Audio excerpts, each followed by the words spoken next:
भारत सरकार हो या उत्तर प्रदेश सरकार हो, दोनों ही सरकारें अब ऐसे बच्चे जो शिक्षा से वंचित हैं उनको शिक्षा देने के लिए तमाम तरह की योजनाएं चला रही हैं। लेकिन ऐसे में एक निजी संस्थान भी है जिसका नाम है नेहनीड़, वो भी कुछ पीछे नहीं है। ऐसे ऐसे बच्चों को जो प्रतिभाशाली हैं और पढ़ने में असमर्थ हैं क्योंकि उनके परिवार की हालत माली है, उनसे ये लोग संपर्क करते हैं और उन बच्चों को पढ़ाते हैं। पढ़ाते ही नहीं, उन बच्चों के यहाँ पर रहने से लेके खाने तक की व्यवस्था भी की जाती है। मेरे साथ जो राष्ट्रीय अध्यक्ष हैं इस नेहनीड़ के, अरविंद ओझा जी, वो भी हैं और कुछ जो बच्चे हैं वो भी यहाँ पर हैं, स्टूडेंट हैं। ये अलग अलग जिलों से आए हैं, अलग अलग शहर से आए हैं क्योंकि अंदर कार्यक्रम चल रहा है, इसलिए कुछ ही बच्चों से यहाँ पर बातचीत करेंगे। लेकिन उनसे पहले जो राष्ट्रीय अध्यक्ष हैं अरविंद ओझा जी, उनसे बातचीत करते हैं। भाई साहब, सबसे पहले तो आपको बहुत बहुत बधाई हो ये संस्था चलाने के लिए। धन्यवाद। ये बताएं कि जो गरीब बच्चे हैं, जिस तरीके से आपने चुन चुन के कह सकते हैं कि चुन चुन के इन बच्चों को निकाला है आपने, और अब एक यहाँ पे इनको आशियाने के साथ साथ शिक्षा और रहना खाना सब कुछ आपने दिया है, तो ये आइडिया आपके माइंड में कैसा है? हमारे एक कार्यकर्ता हैं कन्हैया जी, उनके साथ बैठ कर के हम सब लोगों ने एक बार चिंतन किया तो हमको ध्यान में आता है कि जो स्लम बस्तियां हैं उनमें बहुत सारी कंस्ट्रक्शन लेबर है। उनके पिताजी आज यहाँ काम कर रहे हैं, 6 महीने बाद उनको कहीं और काम मिल गया, वो छोड़कर चले गए। बच्चों का एडमिशन उन्होंने करा दिया, लेकिन अब पिताजी चूंकि चले गए, परिवार चला गया, तो बच्चा कहाँ जाए? तो बच्चों को बीच में पढ़ाई छोड़नी पड़ती थी। ऐसे रिक्शा चलाते चलाते यहाँ पर हैं, कल कहीं और चले गए। जो लोहार जाती है, जो सड़क पर बैठ करके काम करती है, आज यहाँ पर है, कल वहीं है। घुमन तक के रूप में बेचारे घूमते रहते हैं, तो अपने बच्चों को कहाँ पढ़ाएं? तो वहीं से ये विचार निकल करके आया कि इन बच्चों को जिनमें प्रतिभावान हैं उनको एक स्थान पर लाया जाए और वहीं पर इनके रहने खाने इसकी व्यवस्था समाज करे और समाज उनकी चिंता करे और वो बड़े होकर के देश के लिए कुछ काम करें। अच्छा, जो बच्चे हैं, अब मैं देख रहा हूँ लगभग 31 यानी 31 बच्चे शायद यहाँ पर हैं आपके यहाँ पे, तो कहाँ के बच्चे हैं ये? सहारनपुर, बरेली, मथुरा, आगरा, मुरादाबाद, मेरठ, ये जो कमिश्नरी क्षेत्र है, इस क्षेत्र के मूल रूप से बच्चे हैं। अभी चूंकि पहला कार्य शुरू हुआ है, 1 वर्ष हुआ है इस कार्य को प्रारंभ किए हुए, इसे धीरे धीरे इसको अखिल भारतीय स्वरूप भी देंगे, लेकिन अभी पहला एक प्रयोग है और इस नाते से एक प्रयोग के नाते यहाँ पर प्रारंभ किया। इसी क्षेत्र के बच्चे हैं। अभी एक ही केंद्र आपने बनाया, बाकी पूरे भारतवर्ष में ये केंद्र चलाने की उम्मीद है आपको? भगवान जैसा जैसा हमको सामर्थ्य करे देगा, उस हिसाब से समाज के आधार पर हम भिन्न भिन्न स्थानों पर उसको चलाने का प्रयत्न करेंगे। लेकिन चलिए, बात आपने बताया कि इन बच्चों को अलग अलग शहरों से लाए हैं, लेकिन इन बच्चों से संपर्क कैसे हो पाया आपका और इनकी व्यवस्था यहाँ कैसे होती है?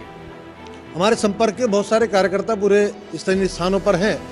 उन्होंने, और रीमा बहन जी जो हमारी इसकी सचिव हैं, उन्होंने बिल्कुल प्रत्यक्ष रूप से उन बस्तियों में गई, जा कर के सर्वे किया और उनने पूछा कौन कौन बच्चे प्रतिभावान हैं, उन बच्चों की लिस्ट बनाई, फिर उनको आमंत्रित किया और 1 सप्ताह के लिए यहाँ पर ला करके रखा।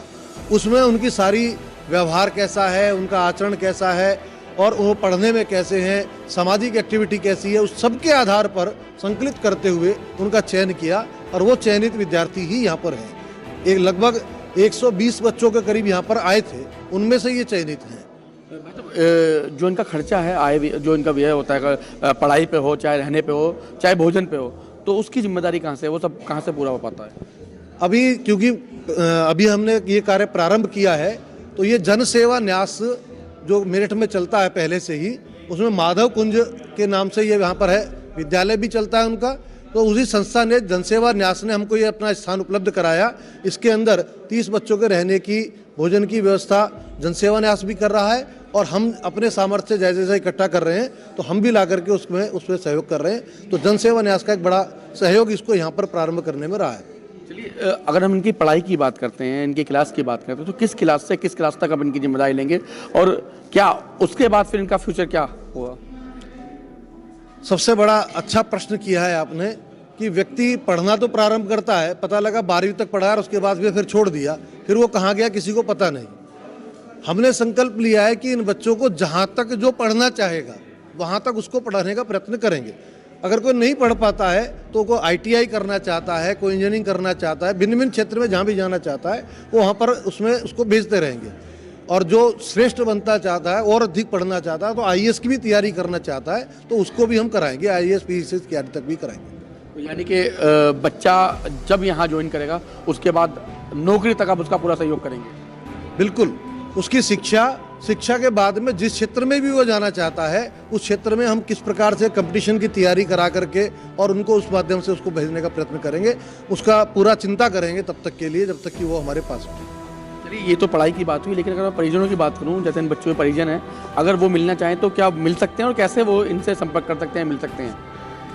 अभी हमने ये रखा था कि त्यौहार पर भी हम नहीं भेजेंगे, वह पूरा वर्ष हमारे साथ ही रहेंगे, क्योंकि जिस प्रकार के वातावरण से में ये सब लोग रहे हैं उससे थोड़ा सा पहले इनको अलग होना चाहिए और समाज के बीच में समरस होने के लिए इनको थोड़ा समय मिले। लेकिन कई बार बच्चों है मन करता है, तो इस बार जैसे दीपावली पर उनके अभिभावकों को बुलाया तो उनके साथ उनको भेजा था। प्रयत्न ये करेंगे कि किसी त्यौहार के अवसर पर वर्ष में 1 या 2 बार ये अपने परिवार के साथ जाकर रहें। बाकी समय परिवार का कोई व्यक्ति यहाँ आता है तो उसको मिलने की अनुमति है, लेकिन यहाँ पर परमानेंट रह करके 2 या 3 दिन रुक करके उनको किसी भी अभिभावक को अनुमति नहीं देते। बिल्कुल, यहाँ जो स्टूडेंट्स हैं, जो बच्चे हैं, उनसे ही बातचीत करेंगे। भैया, क्या नाम है आपका? देव कुमार। देव कुमार जी, कहाँ से आए हो आप? ग्रेटर नोएडा। कैसे यहाँ तक पहुँचे थे आप, नई तक? नई तक अब हमारे एक सर जी थे, तो अब मेरा ना वो परिवार गरीब था, तो इतनी व्यवस्था नहीं हो पा रही थी कि मैं पढ़ सकूं। तो मैं जिस फाउंडेशन में पढ़ने, तो वहाँ पर एक मेरे घर आकर सर जी ने कहा कि एक संस्था है नई नीड, आप उसमें जाना चाहेंगे, आप वहीं पर रहेंगे, सब कुछ करेंगे वहीं पर। तो हमसे पूछा, तो हमने कह दिया हाँ पढ़ लेंगे। तो फिर जब फॉर्म भरा, फिर यहाँ पर हम आए थे, जो 7 दिन तक रुके, फिर हमारे सारी 25 तरीके की परीक्षाएं ली, तो उसमें जो सफल हुआ उसका चयन हुआ और मैं ऐसे आ गया था यहाँ पर।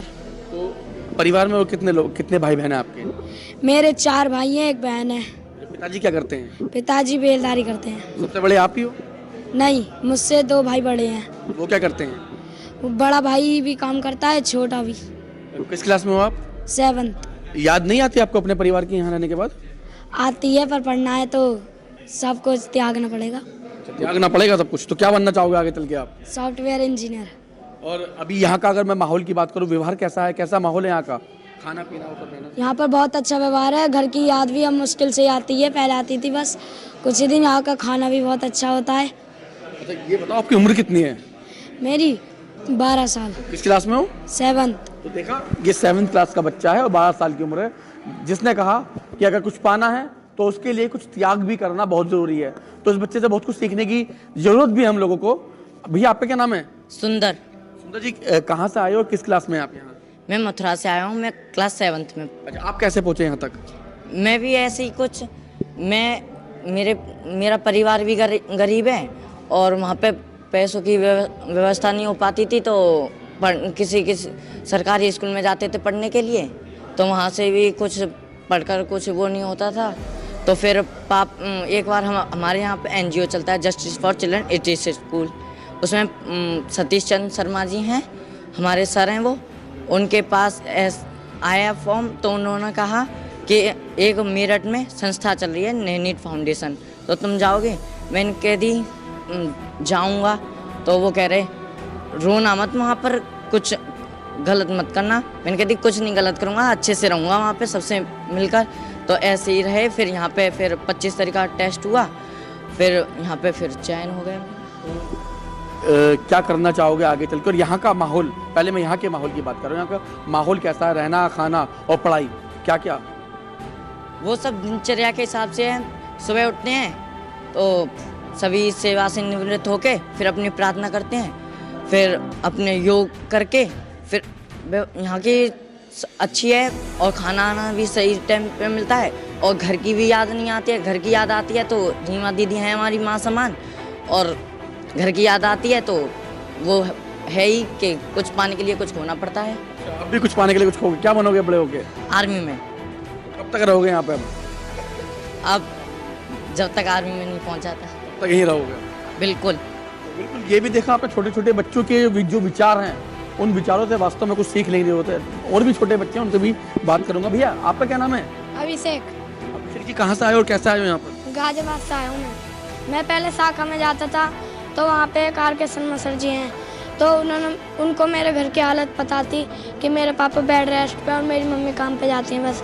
तो उन्होंने नए नीड के बारे में बताया मुझे, फिर एक फॉर्म भरवाया, फिर उसका रीमा दीदी को नए भैया आए थे वहाँ पे, फिर हमारा इंट्रोडक्शन हुआ, उसके बाद हम यहाँ पे आए, फिर हमारी वही 25 प्रकार की वो टेस्ट हुआ 25 प्रकार का, फिर उसके बाद हमारे यहाँ चयन हुआ। अच्छा, कौन सी क्लास में हो, कितनी उम्र है?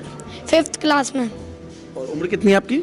उम्र 11 साल। और पापा को क्या हुआ, कैसे पिताजी आपके बेड रेस्ट पे हैं? साइटिका की बीमारी है। बिल्कुल। तो क्या बनना चाहोगे आगे चल के आप? CID। बिल्कुल। CID बनना चाहोगे, क्यों? क्योंकि CID बहुत अच्छा लगता है। CID देखते हो आप? बिल्कुल, CID देखते हैं, CID बहुत अच्छा लगता है, लेकिन सभी के विचार लगभग एक जैसे हैं। और इस बच्चे के तो जो पिताजी हैं वो भी बेड रेस्ट पे हैं। क्या नाम बेटा आपका? आयुष।